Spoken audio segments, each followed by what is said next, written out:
kids. Good morning. How are you all? Hope you all are safe and good. Now let's move on to our next session in English. Today our topic will be Sir Isaac Newton, the ingenious scientist. Read with me. Isaac's playmates were enchanted with this new windmill. They thought nothing so pretty and so wonderful had ever been seen in the whole world. But Isaac, said one of them, you have forgotten one thing that belongs to a mill. What is that? Asked Isaac, for he supposed that from the roof of the mill to its foundation he had forgotten nothing. Why, where is the miller? Said his friend. That is true. I must look out for one, said Isaac, and he set himself to consider how the deficiency should be supplied. He might easily have made the miniature figure of a man, but then it would not have been able to move about and perform the duties of a miller. But perhaps some two-legged millers are quite as dishonest as this small quadruped. As Isaac grew older, it was found that he had far more important matters in his mind than the manufacture of toys, like the little windmill. All day long, it left to himself, he was either absorbed in thought or engaged in some book of mathematics or natural philosophy. At night, I think it probable he looked up with reverential curiosity at the stars and wondered whether they were the worlds like our own, and how great was their distance from the earth, and what was the power that kept them in their course. Perhaps even so early in life, Isaac Newton felt a presentiment that he should be able hereafter to answer all these questions. When Isaac was 14 years old, his mother's second husband being now dead, she wished her son to leave school and assist her in managing the farm at Wilsthorpe. For a year or two, therefore, he tried to turn his attention to farming, but his mind was so bent on becoming a scholar that his mother sent him back to school and afterwards the University of Cambridge. He was the first to find out the nature of light, for nobody could tell what the sunshine was composed of until then. You remember, I suppose, the story of an apple falling on his head, which leads to discover the force of gravitation and which keeps the heavenly bodies in their courses.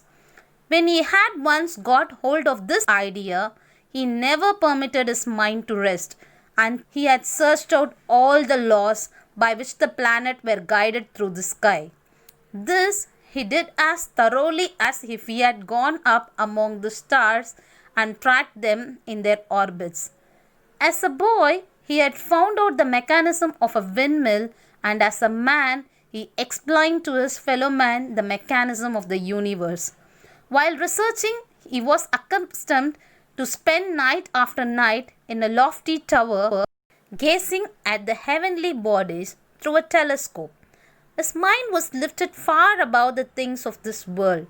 He may be said, indeed, to have spent the greater part of his life in worlds that lie thousands and millions of miles away. For where the thoughts and the heart are, there is a true existence. Newton lived to be a very old man, renowned thinker, and was made a member of Parliament, and received the honor of knighthood from the king. But he cared little for the earthly fame and honors, and felt no pride in the vastness of his knowledge. All that he had learned only made him feel how little he knew in comparison to what remained to be known.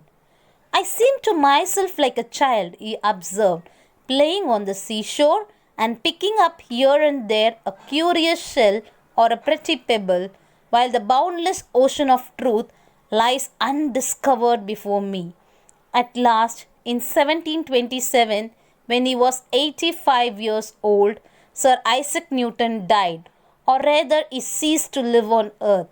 We may be permitted to believe that he is still searching out the infinite wisdom and goodness of the Creator as earnestly and with even more success than while spirit animated a mortal body.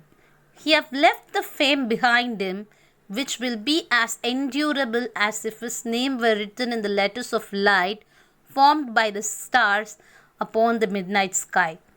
I love to hear about mechanical contrivances as the water clock and the little windmill remarked George. I suppose if Sir Isaac Newton had only thought of it, he might have found out the steam engine and railroads and all the other famous inventions that have come into use since his day. Very possibly he might, replied Mr. Temple, and no doubt a great many people would think it more useful to manufacture steam engines than to search out the system of the universe. Other great astronomers besides Newton have been endowed with mechanical genius. There was David Rittenhouse, an American. He made a perfect little watermill when he was only 7 or 8 years old. But this sort of ingenuity is but a mere trifle in comparison with the other talents of such men. So hope you all remember the first part of the lesson. There he made a windmill, right? So when he was with his playmates, one of them said he had forgotten something. This man started thinking because he has done everything right from the foundation to the roof of the windmill. So when Isaac inquired what it was, to his surprise he said that he had forgot the miniature figure of a man who could be a miller. But the miller has to perform the duties, right? But with this small windmill, it won't be possible. So what he thought was perhaps this two-legged miller is quite dishonest as a small quadruped. Quadruped means a four-legged animal or something like that. But what Isaac thought was there is more important things than manufacturing the toys. So when during his free times he kept engaged himself in the books of mathematics and philosophy. So at the night times what he would do, he would observe the stars in the sky, and what he would think is whether the stars will be a separate world like our own or how far it will be from earth. And what is the power that is keeping them in place? He came to the conclusion that he should be able to answer all these questions.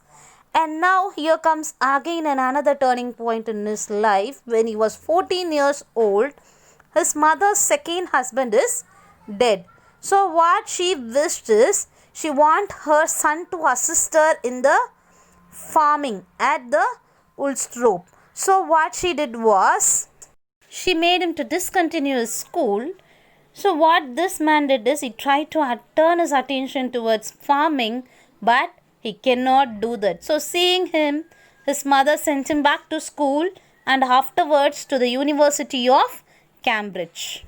So he was the first person to find out the nature of light before nobody could say what the sunshine is made of. Now we all remember the story of force of gravitation, right? The story of an apple falling on the head, which leads him to the discovery of a gravitational force. So after discovering this, his mind was never at rest until he searched out all the laws by which the planets are moving in the sky. This he did as though he is among the stars and tracked their orbits. அதாவது stars கூடவே இருந்து பார்த்த மாதிரி he did everything. As a boy he found out the mechanism of windmill, and as a man he explained the mechanism of the universe. During the night times he spent his nights in a tower where he could see heavenly bodies through the telescope. Though he was present here, his mind lived thousands and millions of miles away, because where the thoughts are and her heart are, there is our true existence which we live there.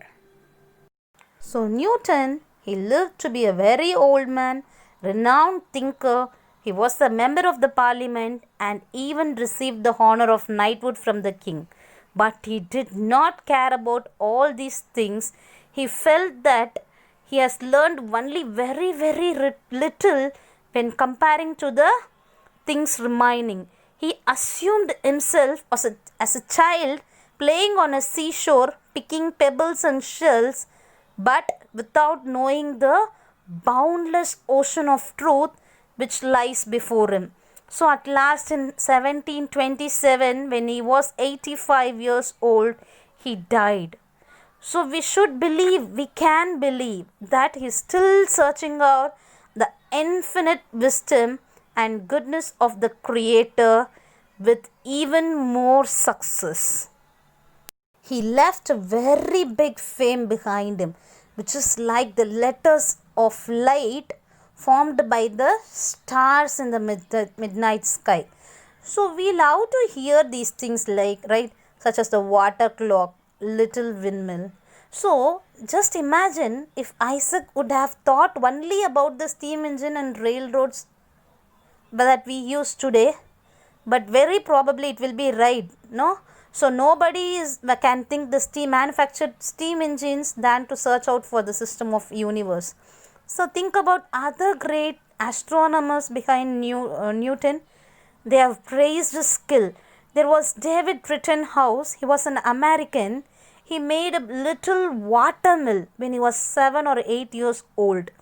But what do you think about this type of genius person? They are very talented. Now let us look at the glossaries of the session.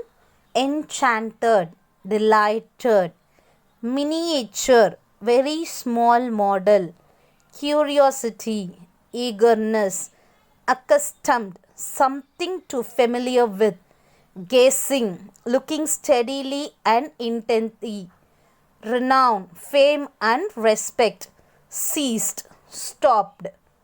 Finish your assignment and submit before 6 p.m. I'll meet you in the next session.